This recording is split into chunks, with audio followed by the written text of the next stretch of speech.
Hi everyone, कैसे हैं आप लोग। आज हम जिस टॉपिक पर बात करने जा रहे हैं वो ट्रायल बैलेंस है। जो ट्रायल बैलेंस है वो क्लास 11 अकाउंटेंसी का चैप्टर है। जैसा कि आप लोगों को पता होगा, जितने भी अकाउंट्स जो भी कॉमर्स साइड में होंगे क्लास 11 में, वो सभी जानते होंगे कि ट्रायल बैलेंस भी एक चैप्टर होता है। इससे पहले जर्नल एंट्रीज, लेजर पोस्टिंग, ये सारी चीज़ें आप लोग सीख चुके होंगे। आज हम ट्रायल बैलेंस में ये सारी चीज़ें इंक्लूड करते हुए एक सॉल्यूशन की तरफ जाएंगे और समझाएंगे उसमें journal entries, ledger, trial balance, ये सारी चीज़ें एक साथ ही आज हम कवर करेंगे। तो सबसे पहले चलिए जानने की कोशिश करते हैं कि ट्रायल बैलेंस एक्चुअली होता क्या है। जैसा कि आप लोगों ने, अगर इससे पहले आप लोगों ने लेजर पढ़ी होंगी, जर्नल एंट्रीज लेजर पढ़े होंगे, तो वहाँ पर आप लोगों को ये चीज़ें नहीं समझ में आती हैं कि टोटल हमारा क्या है। तो जो ट्रायल बैलेंस होता है एक्चुअली एक स्टेटमेंट होता है जिसमें हम ये जान पाते हैं कि हमारी डेबिट साइड का टोटल और क्रेडिट साइड का टोटल कैसे फाइंड आउट किया जाता है, क्या उसमें टोटल रहता है, दोनों साइड इक्वल है या नहीं है। इन सभी चीज़ों को जानने के लिए ट्रायल बैलेंस बनाया जाता है। अगर सिंपल वर्ड में कहें तो एक अर्थमेटिक कैलकुलेशन होती है जिससे हम इस बात को समझ पाते हैं कि ये मेरा जो डेबिट साइड है वो क्रेडिट साइड के इक्वल। अब यहाँ पर सबसे बड़ी चीज़ ये आती है कि हम लोग एक्चुअली ट्रायल बैलेंस बनाते क्या हैं, ऑब्जेक्टिव क्या होता है ट्रायल बैलेंस बनाने का। तो सबसे पहला जो ऑब्जेक्टिव यहाँ पर देखा जाता है वो सिंपली यही होता है कि हम लोग जब profit and loss account, trading account या बैलेंस शीट बना रहे होते हो तो उस टाइम पर जितना भी आइटम्स लिए जाते हैं, जितना भी डाटा लिया जाता है वो ट्रायल बैलेंस से लिया जाता है। ट्रायल बैलेंस से लेकर ही हम profit and loss, trading account, balance sheet बना सकते हैं और इजीली वहां से हम लोग उसको तैयार कर सकते हैं।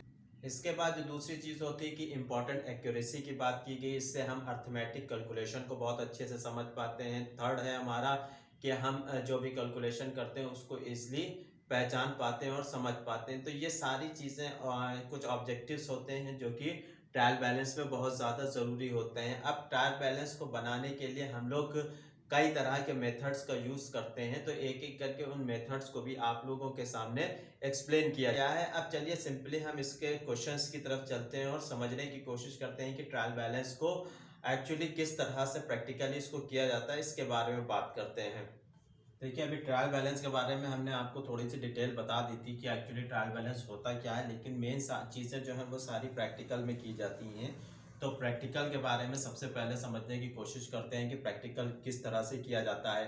इससे पहले आप लोगों ने जर्नल एंट्रीज, लेजर, ये सारी चीज़ें पढ़ी होंगी और आप लोगों को आइडिया होगा, लेकिन आज हम स्टार्टिंग से थोड़ी चीज़ें रिवाइज करते हुए चलते हैं और साथ में आपको ट्रायल बैलेंस को भी हम बताएंगे। तो सबसे पहले यहाँ पर देखिए, आपकी बुक में एक इलस्ट्रेशन दिया गया है, उसमें कुछ ट्रांजैक्शंस दिए गए हैं। उन ट्रांजैक्शंस को सबसे पहले चेक करते हैं। यहाँ पर देखिए, जनवरी से लेकर दिसंबर तक के ये सारे ट्रांजैक्शंस दिए गए हैं। अब इन ट्रांजैक्शंस को जर्नल एंट्रीज में कैसे कन्वर्ट करते हैं, सबसे पहले हम इसको सीखते हैं। तो जर्नल एंट्रीज के लिए आप लोगों को पता होगा कि 4 कॉलम बनाए जाते हैं, उन कॉलम्स को पहले बनाते हैं।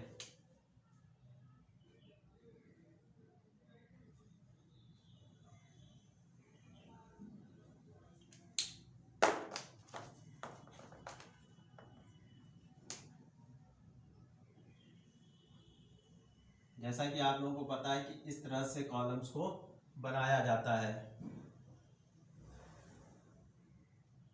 या कॉलम में सबसे पहले जो रहता है वो डेट का कॉलम रहता है, तो यहाँ पर हम एक छोटा सा डेट का कॉलम डाल देते हैं।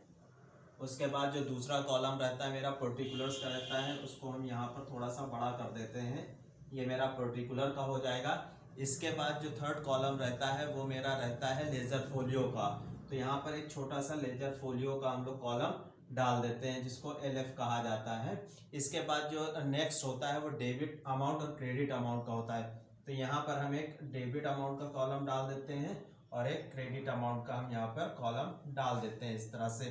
तो ये मेरी सारी चीज़ें यहाँ पर इस तरह से रहेंगी। तो सबसे पहले ये डेट यहाँ पर हो गई, इसके बाद ये पर्टिकुलर हो जाएगा, इसके बाद लेजर फोलियो, यहाँ पर डेबिट अमाउंट रहती है और ये रहती है क्रेडिट अमाउंट। तो इस तरह से डेबिट क्रेडिट पर्टिकुलर डेट ये सारी चीज़ें यहाँ पर दी रहती हैं। अब हमें यहाँ पर सबसे मेन चीज़ जो समझनी है वो डेबिट कॉलम में सबसे पहले जो बात करते हैं वो जनवरी 1 की बात करते हैं। तो यहाँ पर देखिए जनवरी 1 जो दिया गया है ये यहाँ पर हम लिख देते हैं जैन फर्स्ट को क्या कहा है कि Raman's commences business with cash of ₹40,000। Raman ने क्या किया है कि 40,000 रुपये में अपना बिजनेस स्टार्ट किया है। तो आपको जर्नल एंट्री अगर आती होंगी तो आपको पता होगा कि यहाँ पर हम क्या लिखते हैं, cash account debit to capital account. ठीक है, cash account debit account to capital account. अब यहाँ पर हम लोग क्या करेंगे, ये 40,000 यहाँ पे लिख देंगे और 40,000 यहाँ पे लिख दिया जाएगा। ये एक जनरल एंट्री हमारी कंप्लीट हो जाएगी। इसके बाद हम लोग यहाँ पर एक कह सकते हैं कि एक छोटा सा हम लोग वो कमेंट्स डालते हैं। ठीक है, यहाँ पर आप लोग डिटेल्स लिख देते हैं जिसको आप लोगों को बताया गया होगा जनरल एंट्रीज में। उसके बाद जो दूसरी हमारी यहाँ पर है February 5 में क्या कहा गया, परचेज गुड्स ₹25,000। तो हम लोग यहाँ पर लिखेंगे इस तरह से, purchase account debit to cash account. कितने का परचेज किया, 25,000 का। तो यहाँ पे हम लोग 25,000 डाल देंगे। अब उसके बाद जो थर्ड हमारा यहाँ पर दिया गया है February 20। अब यहाँ पे February 20 को यहाँ पर देखिए दिया हुआ है, Feb 20 को दिया है सोल्ड गुड्स टू ₹30,000। अब यहाँ पर क्या हो जाएगा, cash account debit to sale account. कितने का सेल कर रहे हैं, 30,000 का। अब यहाँ पर दो चीजें देखिए, यहाँ पर दिए हैं purchase account debit to cash, cash account debit to cell.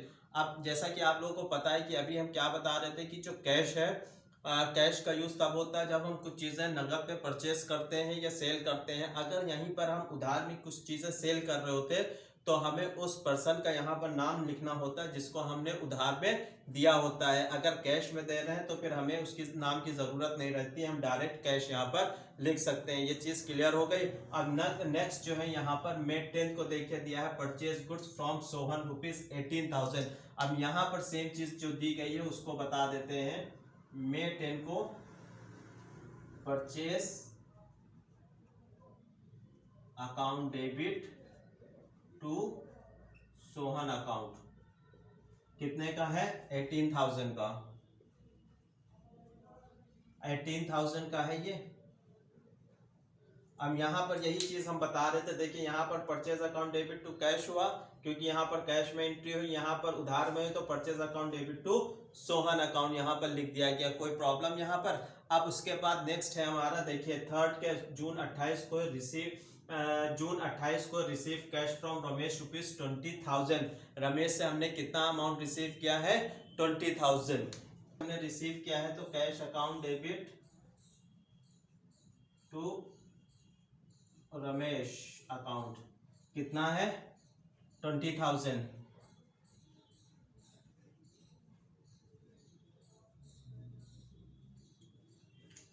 उसके बाद जून 28 के बाद है अगस्त 2। देखिए यहाँ पर purchase goods cash from Dinesh ₹19,000। 19,000 का गुड्स रमेश से परचेज किया। अब यहाँ पर देखिए क्या देखा, purchase goods for cash from Dinesh ₹19,000। यहाँ पर यह भी बताया गया है कि गुड्स को कैश में परचेज किया गया है और नाम भी दिया गया है। तो जब कैश में परचेज किया गया है तो हमें नाम की यहाँ पर कोई ज़रूरत नहीं है, हम सिर्फ कैश में ही इसकी एंट्री करेंगे जो कि अगस्त 2 को होगी। क्या एंट्री होगी, परचेज अकाउंट डेबिट टू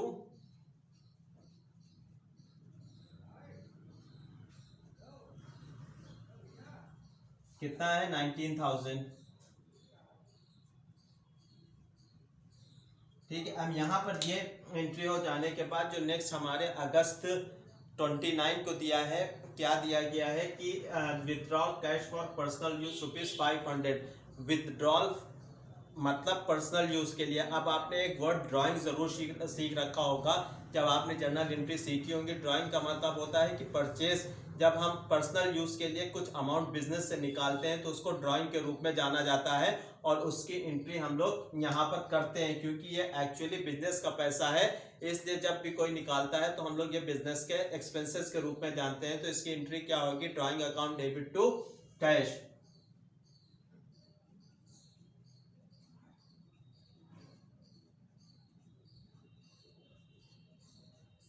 कितनी है drawing account debit to cash में, 500 रुपीज। हम यहां तक जो चीजें हो गई कि परचेज विड्रॉल कर लिया, ये 29 अगस्त 29 तक सारी चीजें हो गया। हमारे पास जो एंट्री बची है वो 3 बची है कि purchase good from Dinesh rupees 17,000। Ramesh से गुड कितने का परचेज किया है, 17,000 का। अब इसकी एंट्री सेम वैसे ही होगी जैसे नॉर्मली होती है, purchase account debit to Dinesh October 29। इसको यहां पर कर देते हैं, purchase account debit to Dinesh कितनी है, 17,000। अब उसके बाद नेक्स्ट है हमारा नवंबर 20 को paid cash to Dinesh rupees 16,980 he allowed discount of rupees 22। Raman, यहाँ पर क्या बताया गया है कि उसने कितना पे किया है, 16,900 रुपीज पे किए हैं और उसको डिस्काउंट मिला है 20 रुपीज का। तो इसकी एंट्री आप लोग डिस्काउंट की एंट्री वहां पर जनरल एंट्रीज में सीख चुके होंगे। तो इसकी एंट्री क्या होती है, दिनेश अकाउंट डेबिट टू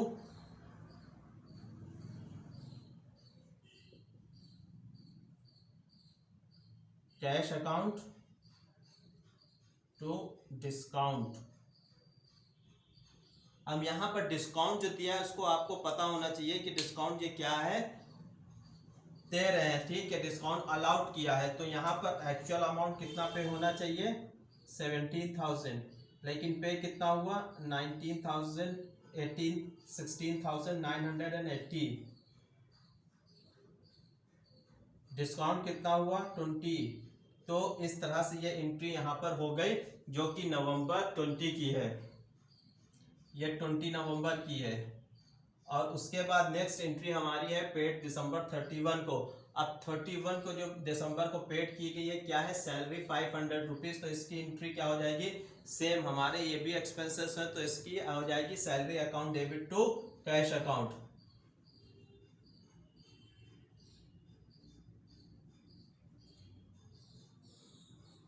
₹500। अब यहाँ पे देखिए सारी जनरल एंट्रीज आपको समझ में आ गई होंगी कि ये देखिए यहाँ से जनवरी से लेके दिसंबर तक ये सारी एंट्रीज हो गई है। जनवरी, फरवरी, मार्च, मई, जून, अगस्त और आपका नवंबर, अक्टूबर, नवंबर और दिसंबर, ये सारी एंट्रीज हो गई। अब यहाँ पर इन जनरल एंट्रीज को हम लोगों को नॉर्मली करना क्या होता है कि हम लोगों को लेजर में कन्वर्ट करना होता है, जो कि आपने इससे पहले सीख रखा होगा। तो अब लेजर में किस तरह से कन्वर्ट करते हैं, चलिए वो देखते हैं। आपकी जो जनरल एंट्रीज है वो कंप्लीट हो गई थी, जैसे कि एक एक जनरल एंट्री यहाँ पर कंप्लीट करके बताए थे। उसके बाद जो आगे का टॉपिक था वो कैश अकाउंट लेजर्स का बनाने का था। तो लेजर्स में हम लोग एंट्रीज स्टार्ट करते हैं एक एक करके, वो हमने बना के यहाँ पर आपको ऑलरेडी देखिए एक चार्ट पूरा कंप्लीट कर दिया जिसमें टाइम कम लगे और आसानी से चीज़ें आपको समझ में आ जाए। तो हम लोग करते हैं एक्चुअली क्या है, जनरल एंट्रीज के बाद स्टार्ट करते हैं फर्स्ट एंट्री से। तो ये देखिए जहाँ जहाँ पर कैश है उसकी सबसे पहले एंट्री करेंगे। इसमें हम लोग कॉलम इस तरह से कर लेते हैं, पहला डेट होता है, दूसरा पर्टिकुलर का होता है, तीसरा अमाउंट का होता है, फिर डेट होता है, फिर पर्टिकुलर होता है, फिर अमाउंट होता है। ये साइड डेबिट कहलाती है, साइड क्रेडिट कहलाती है और ये कैश अकाउंट इस तरह से लेजर का बनता है। तो कैश में देखिए अमाउंट है cash account debit to capital, तो यहाँ पर लिख दिया टू कैपिटल 4,000। इसी तरह से purchase account debit to cash है तो यहाँ पर परचेज है तो एंट्री हमेशा अपोजिट जाती है। मान के चलिएगा यहाँ पर अगर कैश डेबिट में है तो यहाँ पर वो उसकी एंट्री क्या होगी, वो क्रेडिट में जाएगी, ठीक है। तो ये कैश है, यहाँ पर देखिए ये क्रेडिट में है तो ये डेबिट में चला जाएगा और ये डेबिट में है तो ये क्रेडिट में। तो यहाँ पर परचेज हमारा 25,000 आ जाएगा। इसी तरह से हम जितने भी कैश की entry, cash account debit to sale, तो यहाँ पर सेल की 30,000 आ जाएगी, ठीक है। उसके बाद यहाँ पर है purchase account debit to Sohan, ये एंट्री कैश में नहीं इसलिए अभी इसको नहीं लेंगे। Cash account debit to Ramesh है तो यहाँ पर हम लोग टू रमेश लिख देंगे 20,000। इसके बाद purchase account debit to cash है तो यहाँ पर बाई परचेज 19,000 लिख देंगे। इसके बाद drawing account debit to cash है तो बाई ड्राइंग कर देंगे 500 रुपीज़ का। इसी तरह से purchase account debit to Dinesh है तो यहाँ 17,800 दिनेश के यहाँ पर लिख देंगे। सॉरी ये कैश में नहीं इसलिए ये कैश की एंट्री नहीं होगी। यहाँ पर है cash account debit to Dinesh तो ये दिनेश की यहाँ पर एंट्री हो जाएगी आपकी 16,900 के। सीधे salary account debit to cash है तो यहाँ पर सैलरी की एंट्री हो जाएगी 500 रुपीज़। तो इस तरह से हम पूरा लेजर बना लेंगे। जिस तरह से हमने कैश का बनाया है, उसके बाद कैपिटल का बनाया है, परचेज का बनाया है, ये सबसे ज़्यादा इंपॉर्टेंट लेजर्स होते हैं। बाकी सब सिंगल सिंगल एंट्री की होगी, जैसे कैपिटल की होगी वैसे ही बाकी सारे होते हैं। तो यहाँ पर हम कैश के बाद हम सोहन की अलग एक बना सकते हैं, रमेश का एक अकाउंट बना सकते हैं, ड्राइंग का एक अकाउंट बना सकते हैं, दिनेश का एक अकाउंट बना सकते हैं। इसके अलावा डिस्काउंट का एक अकाउंट और सैलरी का एक अकाउंट इस तरह से हम पूरा बना सकते हैं यहाँ पर। तो इस तरह से ये सारी एंट्रीज इस तरह से हो जाएंगी। उसके बाद जब हम ये सारे अकाउंट्स लेजर तैयार कर लेंगे तो लेजर तैयार करने के बाद एक चीज़ हम बहुत ज़्यादा देखते हैं कि हम लोग टोटल बैलेंस निकालते हैं। जैसे हमने यहाँ का टोटल बैलेंस निकाला 28,020 रुपीज़ बचा हुआ है। क्या है कि इधर का टोटल किया और इधर का टोटल किया, जिधर का टोटल ज़्यादा आ रहा उधर हमने लिख दिया। तो इधर 19,000 आ रहा था, ज़्यादा आ रहा था, इधर कम आ रहा था, तो 19,000 को हमने इधर करके इसको माइनस किया तो हमारा बैलेंस कितना आया, ये 28,020 रुपीज़ आया। अब इसको कैरी फॉरवर्ड यहाँ पर लिख देते हैं। अब इसी को जैसा कि आप लोगों को पता होगा कि ये बैलेंस साल के एंड में होता है, यानी कि मान लीजिए ये 31 दिसंबर को इतना बैलेंस आया था तो हम इसी बैलेंस को नेक्स्ट ईयर के लेजर में ट्रांसफ़र कर देते हैं। तो इसको हम लोग यहाँ पर ट्रांसफ़र कर देंगे by balance brought down 28,020 rupees. तो इधर का हम लोग बैलेंस यहाँ पर लेकर चले आएंगे। सेम परचेज में भी होगा, सेम सारी इंट्रीज में जितने भी लेजर्स बनते हैं सब में ऐसे ही होता है कि हम साल के एंड में जब नया साल स्टार्ट होता है तो वही बैलेंस नेक्स्ट ईयर में ट्रांसफ़र कर दिया जाता है। बाकी एंट्रीज सेम एज यूजुअल उस साल भी होती रहती हैं। जो भी कैश से रिलेटेड एंट्री होगी इसमें हो जाएगी, परचेज से इसमें, कैपिटल से रिलेटेड इसमें मतलब ये एक एक करके एंट्रीज लिखी जाती हैं। लेकिन हम लोगों को साल के एंड में जो बैलेंस बचता है उसको नेक्स्ट ईयर में ट्रांसफ़र करना पड़ता है। यहाँ तक आप लोगों को सारी चीज़ें समझ में आ गई होंगी। अब यहाँ पर देखिए हमें मेन क्या है कि हम यहाँ पर ट्रायल बैलेंस बनाना है, क्योंकि लेजर्स का और जर्नल एंट्रीज के बारे में आप इससे पहले वाले चैप्टर्स में सारा पढ़ चुके हैं तो बहुत ज़्यादा डिटेल में एक्सप्लेन करने की ज़रूरत नहीं है। सिंपली हमने आपको एक जर्नली एक चीज़ें समझा दी जिससे कि एक ओवरऑल आपका कह सकते हैं रिवीजन हो जाए। अब यहाँ पर मेन चीज़ है जो वो ट्रायल बैलेंस बनाना है। तो चलिए ट्रायल बैलेंस बनाता है। यहाँ पर ये याद रखिएगा कि हमारा जो ट्रायल बैलेंस होता है वो एक स्टेटमेंट होता है, ना कि अकाउंट, ठीक है।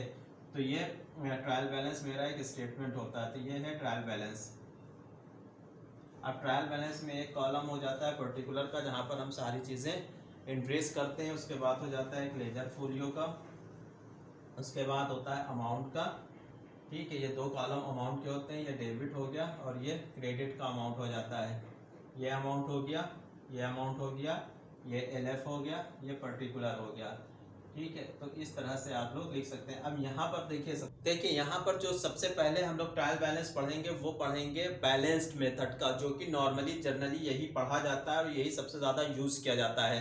तो जो बैलेंस्ड मेथड होता है उसमें हम लोग बैलेंस को यूज़ करते हैं। अब यहाँ पर ध्यान दीजिए कि हमारा जो ट्रायल बैलेंस में कैश है, कैश का बैलेंस कितना आ रहा है 28,020 और ये किस साइड पर है, ध्यान से देखिए किस साइड पर है, ये डेबिट साइड पर है। बात समझ में आ रही है। अब ये यहाँ पर अगर डेबिट साइड पर है तो यहाँ पर सबसे पहले बैलेंस किधर आया था, CD में ये आया था क्रेडिट साइड पर, ट्रांसफर हुआ डेबिट साइड पे, तो अमाउंट किधर जाएगी 28,000 कैश डेबिट साइड पर जाएगा 28,020 रुपीज़। इसी तरह से कैपिटल किधर आएगा, इधर आएगा 40,000, ठीक है। तो ये कैश और कैपिटल आपको समझ में आ गया। यहाँ पर कोई एंट्री नहीं होती है, इससे कोई मतलब नहीं है। उसके बाद नेक्स्ट हमारी जो एंट्री है यहाँ पर परचेज की, परचेज किधर बैलेंस आया था मेरा, इधर आया था, तो किधर एंट्री जाएगी डेबिट साइड पर।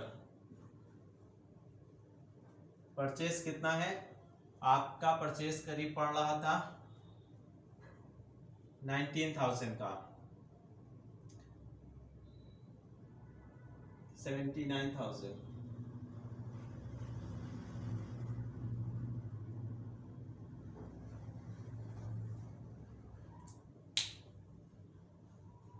इस तरह से यहाँ पर हम लोगों ने परचेज लिख लिया, 79,000 यहाँ पर दिखाई दे रहा है। इसके बाद हमारा जो नेक्स्ट थी वो सेल थी। अगर आप सेल की एंट्री करोगे तो सेल अकाउंट अगर आप पाओगे तो सेल में आपका 50,000 का बैलेंस आएगा, जो कि आपका क्रेडिट साइड पर दिखाई दे रहा होगा। इसी तरह से अगर आप ड्राइंग्स में जाएंगे, जो एक एंट्री हमारी ड्राइंग्स थी, तो ड्राइंग्स की अगर आप जर्नल एंट्री करोगे, निकालोगे, तो 500 किधर हमारा जाएगा, 500 हमारा जाएगा डेबिट साइड पर, ठीक है। अब उसके बाद नेक्स्ट हमारी एंट्री जो थी वो थी डिस्काउंट की। डिस्काउंट हमारे कितना हुआ था, 20 रुपीज़ हुआ था, तो डिस्काउंट हमारा जाएगा क्रेडिट साइड की तरफ, ठीक है। अब डिस्काउंट के बाद जो नेक्स्ट हमारी एंट्री थी वो थी सैलरीज की। तो सैलरीज हमने पे किया था, तो कितना हो जाएगा सैलरी, 500 रुपीज़ यहाँ पर सैलरी हो जाएगी। अब यहाँ पर समझने वाली बात ये है कि ये हमने सारी एंट्रीज यहाँ पर कर ली हैं, cash, capital, purchase, sale, drawing, discount, salary. तो ये जो हमने एंट्रीज ली हैं वो कहाँ से ली हैं, वो हमने ली है लेजर से। लेजर जैसे आपने यहाँ पर कैश देखा, कैपिटल देखा, परचेज देखा, इसी तरह से हमने सेल्स अकाउंट का लेजर बनाया, ड्राइंग अकाउंट का लेजर बनाया, डिस्काउंट अकाउंट का बनाया और सैलरी का बनाया। उसके बाद उसकी इस तरह से एंट्री कर दी। अब यहाँ पर हमें करना क्या है कि हम इस साइड का टोटल करेंगे और इस साइड का टोटल करेंगे, दोनों साइड का टोटल मेरा इक्वल आना चाहिए, ठीक है। तो अगर इक्वल आता है तो वेल एंड गुड, और हम ये समझते हैं कि यहाँ पर हमारी एंट्रीज बिल्कुल सही होंगी। तो सबसे पहले टोटल करके देखते हैं कितना है, 9,020 आ रहा है।